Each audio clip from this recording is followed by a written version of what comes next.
हाय सांग मैंने D R cooking रे आपण मानक स्वागत। चलतु आज रेसिपी स्टार्ट करवा। मुझे गोटे गिना कोलथ डाली नहीं ताकू टिके भलरे बाछि दउची। ताकू भलरे बाछिबे सेतिरे बहुत गुड़ी और छोट छोट खाड़ी मध्य थाए। गुड़ी खाड़ी को टिके भल भाबरे बाछि नेबे। देखि पारुथिबे मुझे केते सारा गुड़ी भरीची, छोट छोट काठी भी बाहरीची। चलतु ए सब को आम ग्राइंडर कर नवा। देखिपे मुझे केते भलरे ग्राइंडर कर नहीं। ग्राइंडर कर सारा पर चलतु एबे आम गैस ऑन करी से कढ़ई बसई नवा।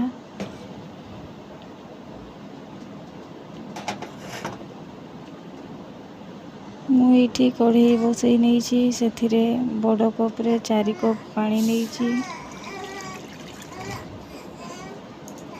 4 कप पानी दे सारिला परे एठी ग्राइंडर होइथिबा कोलथ डाली को पकई नउची।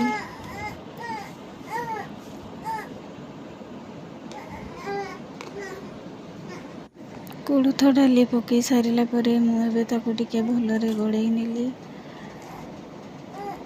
भलरे गड़ेई सारिकी 5 मिनिट फुटिबा पई छाड़ी देली। 5 मिनिट पर मुझे गोटे गिना सोयाबड़ी नहीं। सोयाबड़ी को भिजेबेनी से सेमती ही पकेबे। एबे मुझे सोयाबड़ी को सेमती पकेली। स्वाद अनुसार सिझापी आधा चामच लुण देली। देखिपे डाली ये आमर केते सुंदर भाव में सिझी जाइए। एबे आमे छुंक पकेबा। छुंक पकेबा मु गोटे कढ़ई बसई नेली। कढ़ई रे अल्प टिके सरिष तेल देली। सेथिरे टिके जीरा पकेली।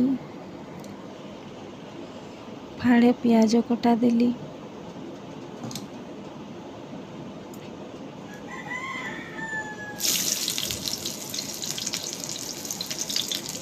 पियाज को टिके भलरे भाजी देली।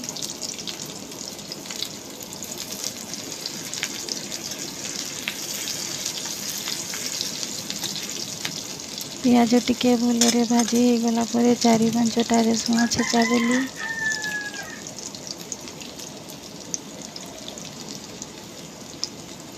एबे रसुण छेचा पियाज को टिके भलरे भाजिली।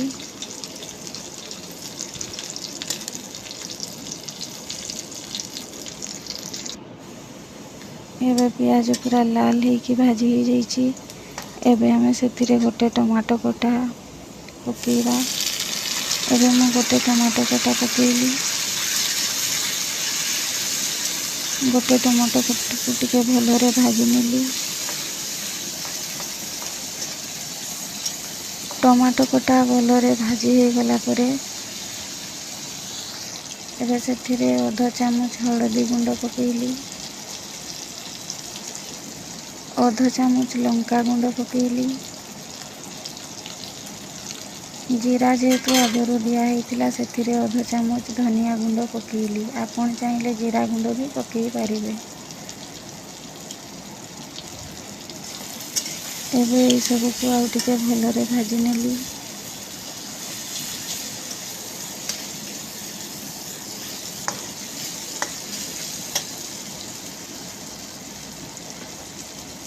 यही सब भलरे भाजी हो जाइए। एबे चलतु आम डाली को एथिरे ऐड करि नबा।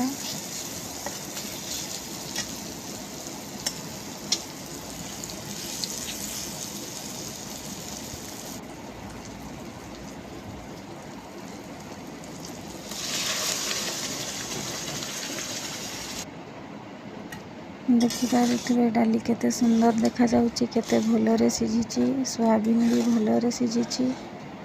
आपण मैंने भी एमती थरे कोलथ डाली रे सोयाबीन पकईकी बने देखंतु, बहुत भल लागिबो।